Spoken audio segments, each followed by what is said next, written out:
Hello po sa inyong lahat. Isang magandang umaga po sa inyong lahat. Good morning po. Ngayon po ay 5 ng Disyembre 2025 anyo at ang oras po ngayon dito sa Los Angeles, California ay alas 5:20 alas 6 alas 6:25 ng umaga po at araw po ngayon ng Biyernes. At nais ko po mag-vlog mga kababayan, mga minamahal, patungkol po dito sa pagtatago ni Bato de la Rosa. At may kumakalat ngayon na balita, pati ng ata si Bongo ay kasama na niya na nagtatago. Ang title ko po ngayon ay No One Knows the Day and the Hour Bato de la Rosa Will Be Arrested. Ayan po ang title ko. No one knows the day and the hour Bato de la Rosa will be arrested. Ay, totoo po yan. Wala tayong alam dyan. Pati siya, wala siyang alam dyan kung anong araw siya aarestuhin o anong oras.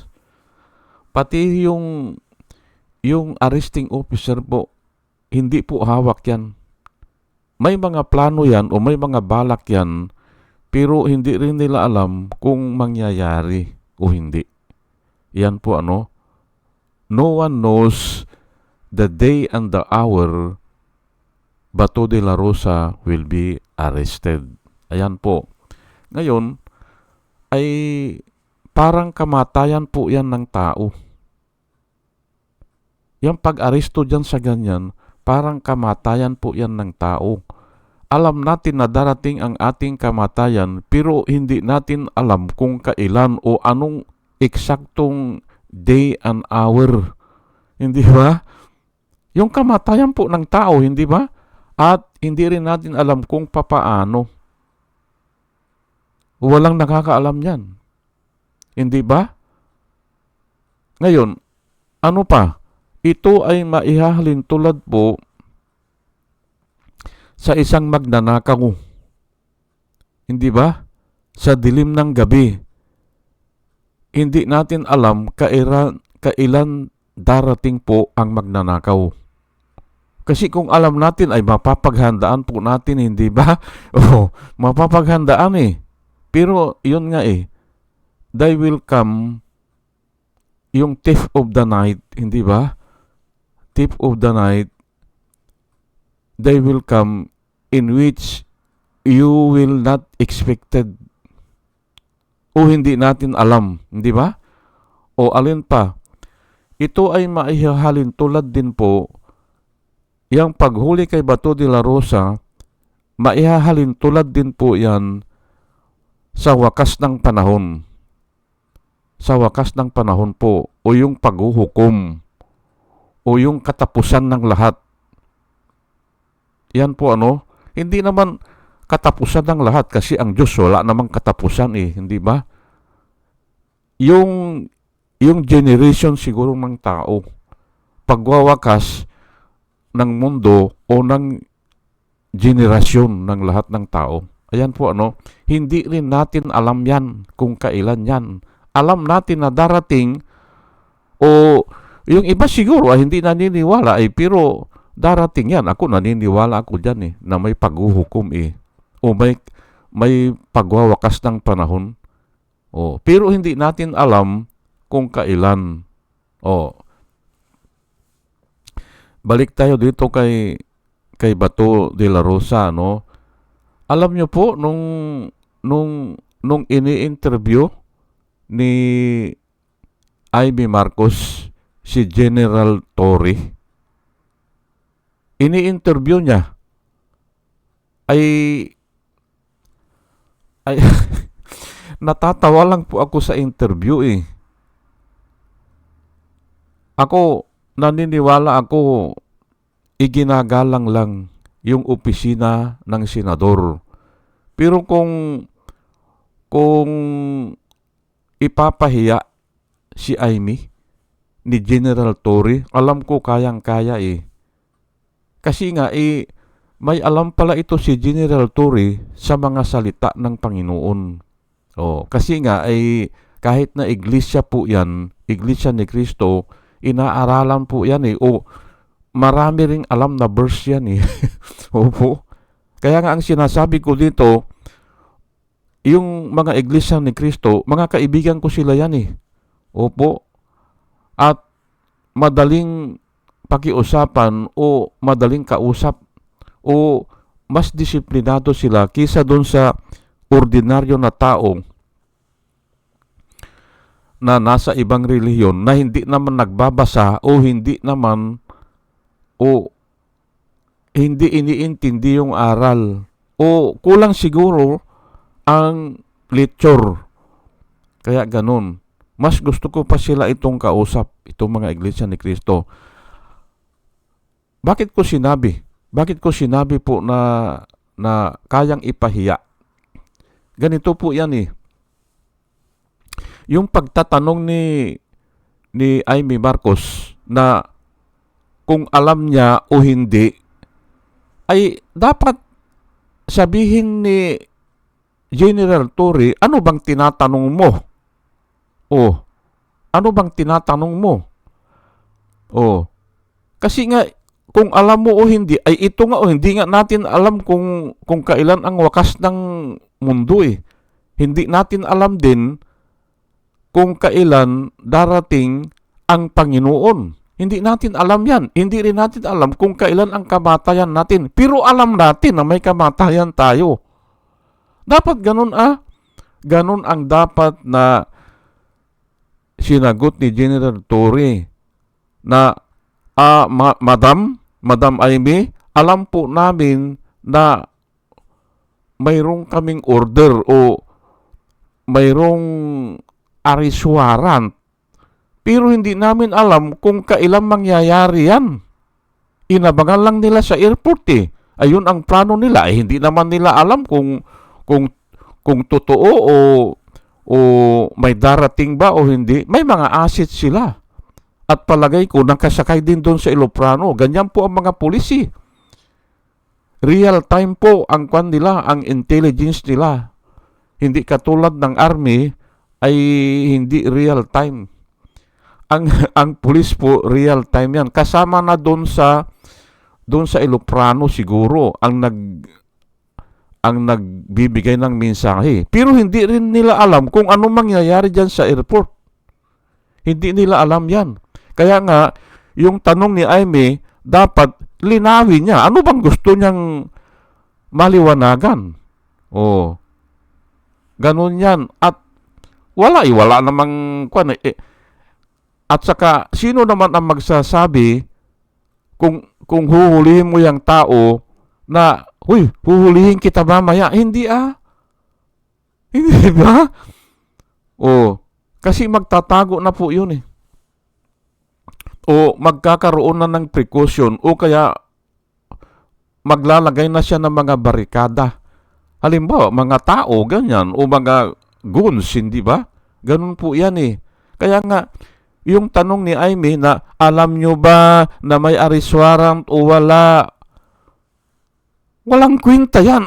Ay ano po ang halaga ng tanong niya? Wala eh. Ngayon, kung ako ang sasagot dyan, ay hangga saan ba ang gusto mong malaman yung kaalaman namin? Yung pupunta po sa gira, katulad ng Mama Sapano, hindi ba? Hindi rin na alam na mamamatay sila doon, na mauubos sila. Kasi kung alam nila, hindi sila pupunta eh. Hindi ba? Pag nagkaputukan na, hindi na kontrolado yan ng commanding officer o nagkagirian na. Hindi na alam ang mangyayari dyan. Yun ang hindi nila alam. Kaya nga, yung pagtatanong na alam mo ba ang, wala yun. Di ba? Ayan po kaya nga ako, tumatawa na lang ako doon sa mga tanong nila kay General Torre. Kaya lang, ginagalang sila ni General Torre, hindi sila kinukontra. Dapat kontrahin din niya na hanggang saan ba yung kaalaman na gusto mong malaman. O, ipaliwanag niya, hindi ba? O, ngayon ay, yun nga sa Mark, isishare ko lang po ito sa inyo. Dito ko po kinuha Miniditate ko kasi ito yung pag-aristo kay bato. Ay ito ang pumasok sa isipan ko. No one knows the day and the hour. Ayan po Mark 13, pero ito po ay nakasulat ito sa halos 3 na gospel. 3. Kaya mahalaga po ito. Mark 13, verse 31 hanggang 33. Ito po nakasulat. Heaven and earth will pass away, but my words will by no means pass away. But of that day and hour, no one knows. Sabi po ni Jesus Christ, not even the angels in heaven, nor the Son, but only the Father. Take heed, watch and pray, for you do not know when the time is. Hindi nga alam ng anak hindi ba? Hindi rin alam ng mga angels kung kailan hindi ba? Only the Father. Ayan po, hindi ba? Kinuha ko po ito kasi nga minimeditate ko yung pag-aristo kay bato. Paano kaya kako ito aaristuhin? Anong mangyayari? Ay hindi nga natin alam kasi nga ito ang pumasok sa aking isipan na sinabi ni Jesus Christ na naka-record. Hindi ba? Heaven and earth will pass away, but my words will by no means pass away. But of that day, an hour, no one knows, not even the angels in heaven, nor the Son, but only the Father. Take heed, watch and pray, for you do not know when the time is. Ayan po.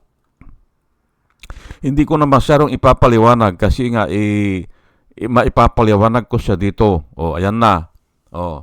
Sa Acts, sa mga gawa, Acts chapter 1 verse 7. And he said to them, si Jesus Christ po ito ang nagsasalita, and he said to them, it is not for you to know times or season which the Father has put in His own authority. Ayan po. Ay ano ba ito? Ano ba itong pangyayari na ito? Itong pangyayari po na ito ay tinanong si Jesus Christ ng mga disipulo niya, will you at this time restore the kingdom of Israel? Tinanong po siya Kasi ang sabi niya, sa pagwawakas po ng panahon,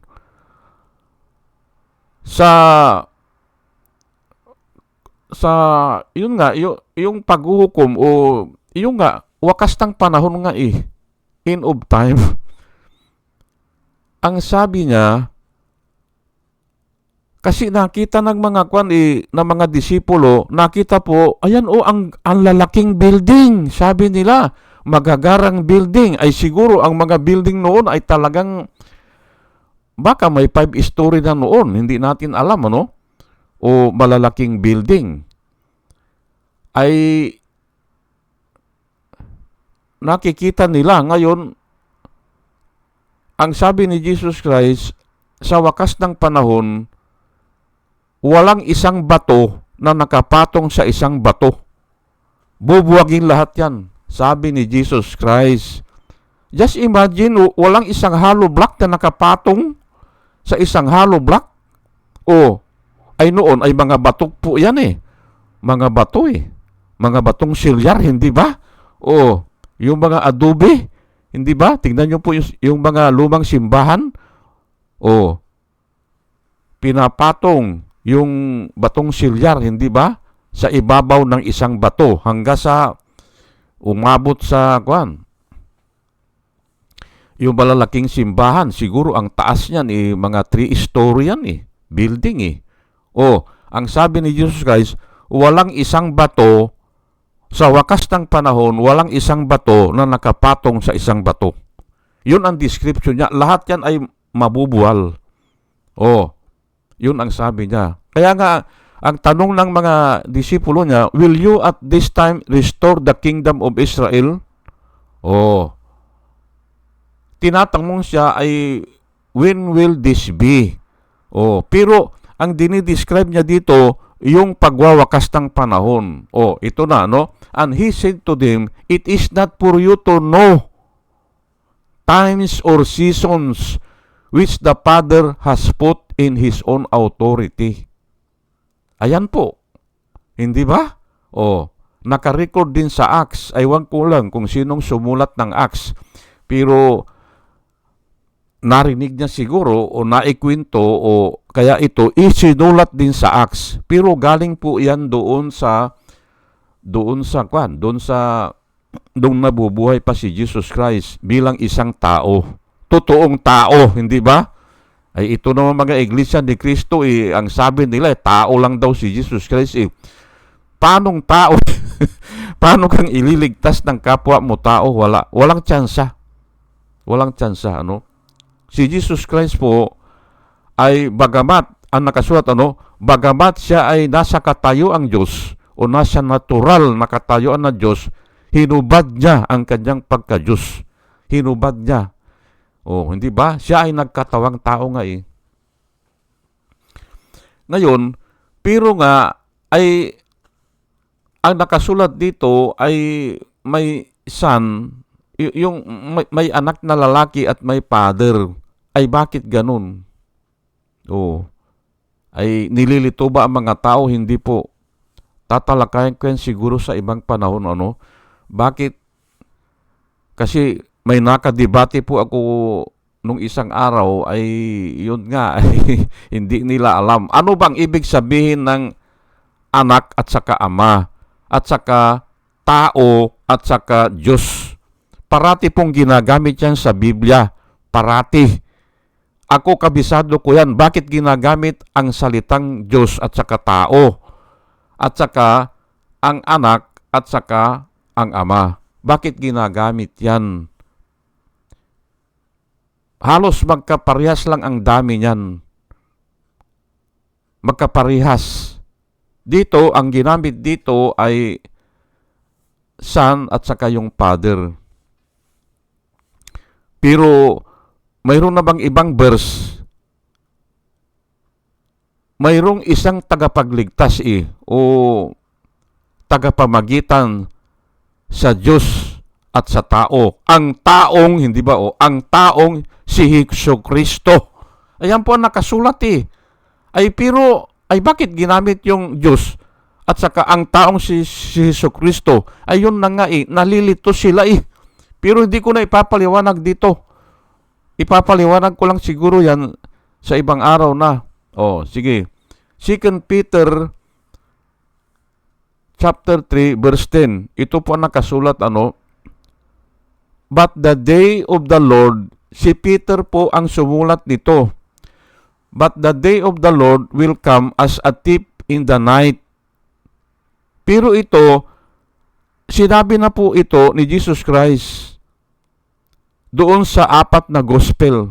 Sinabi na ito, na ang muli niyang pagbabalik is like a thief of the night. Hindi siya thief of the night, kung hindi is like lang, inihalin tulad na hindi natin alam kung kailan darating ayan But the day of the Lord will come as a thief in the night, in which the heavens will pass away with a great noise. Uugong yan. Uugong, napakalaking ugong yan. And the elements will melt with fervent heat. Matutunaw. Matutunaw po lahat dahil napakainit. Both the earth and the works that are in it will be burned. Ayan po, yung magagarang gusali, hindi ba? Yung mga pinapatayo niya, mga korap na opisyal, yan, matutunaw lang yan kung aabot. kung kung kung aabot halimbawa bukas gugunawin na ang daigdig, pero ang mga building naman mabuti kung abutan yan ng mga ng mga yung iba siguro inaalagaan ay umaabot ng matagal-tagal, pero kung hindi aalagaan yan, yung mga bahay, yung mga building na yan, kahit na yung mga steel o mga konkreto, ay 100 years lang yan. Opo. Nung nagtrabaho po ako sa Saudi, bakit kako sinisira na yung tulay? Ay, ang ganda pa kako. Ay, may 50 years na yan. Sabi nila, sisirain na talaga yan dahil hindi na kwan yan, sabi nila. Hindi na reliable ang sabi nila. 50 years lang yan ang life span ng kwan. Ngayon kung maganda siguro aabot ng 70 years. Ayan Pero ay sinisira talaga Nakita ko ang ganda pa kako niyang tulay sa Saudi Arabia po ha. Ayan po So nasisira din talaga, hindi ba? Pero nga ay kung inabutan ng paghuhukom o pagwawakas ng panahon, matutunaw lahat because of the fervent heat. Uugong muna, hindi ba ang kalangitan? Uugong sa muling pagbabalik ni Jesus Christ. Uugong yan. Baka hindi nga natin matagalan Tapos, mapupugnaw. Sa iba, ang nakasulat mapupugnaw. Lahat, pati yung mga ginawa ng mga tao. Ay yan ang unang masisira Ay pati nga mundo become an oven. Ang sabi ni Isaiah, this earth will become an oven. Oven, ay ano ba ang oven, hindi ba? Kaya nga, lahat ng mga pinagagawa ng tao, yung mga pinagpapatayo nila, hindi ba si Pantaleon Alvarez, hindi ba? Nagpatayo ng mansion over the hilltop, hindi ba? Para dun sa kabit niya. Wala yan. Kung halimbawa man na aabutan ng paghuhukom, hindi ba? Matutunaw lang yun At saka, kung hindi man matunaw yan, hindi maabutan ng paghuhukom, ay sa pamamagitan ng yung panahon, paglipas ng panahon, mabubulok yan hindi ba? Ayan po Kaya nga, ang nilalakad ko po dito, no one knows the day and the hours. Na inihalin tulad ko po yan sa pagdakip kay bato. Hindi ba? Wag kasi yan. Bakit pinipilit nila kung kailan may arrest warrant na ba ay kahit na nga may arrest warrant yan, hindi rin alam ng mga pulis kung kailan. Hindi ba? Bakit pinipilit nila? Hindi ba? Kalukuhan na lang yan na ang sabi ni Cayetano kahapon, nung diniskasyo kahapon o nung isang araw, ang sabi ni Cayetano, nakuan daw siya nalulungkot dahil bakit hindi pa sinasabi kung talagang mayroong arrest warrant o wala. Ayan na nga no one knows nga hindi ba? Hindi ba? Sige po at hanggang dito na lang po basta ang sinasabi ko lang po dito, kalukuhan lang yung hinihiling nila. Kalukuhan po yan. Depende na yan kung anong mangyayari yan, kung maglalaban yan o kung may mamatayan na pulis o mamatay yung mga bodyguard ni Bato, ay hindi natin alam yan. Basta ang alam lang natin ay talagang mayroong arrest warrant. Hanggang doon lang. Pero yung the day and the hour, wala. Kung kailan nila ano ba tawag doon? I-submit o aarestuhin si Bato, hindi natin alam Hindi ba? Sige po at hanggang dito na lang po at sana tayo po ay may natutunan lalo na dyan sa mga nagtatanong na bakit daw hindi ibinibigay o hindi pinapaalam o bakit daw nililihim. No one knows nga the day and the hour, ano? Oh. At mga kababayan, mga minamahal, ay dinadalain ko po sa Panginoon sa ating pakikinig ay magkaroon po tayo ng wisdom na nanggagaling sa Kanya. At muli mga kababayan, mga minamahal, isang magandang umaga po sa inyong lahat at salamat po sa inyong pakikinig. Salamat po ng marami. Salamat po.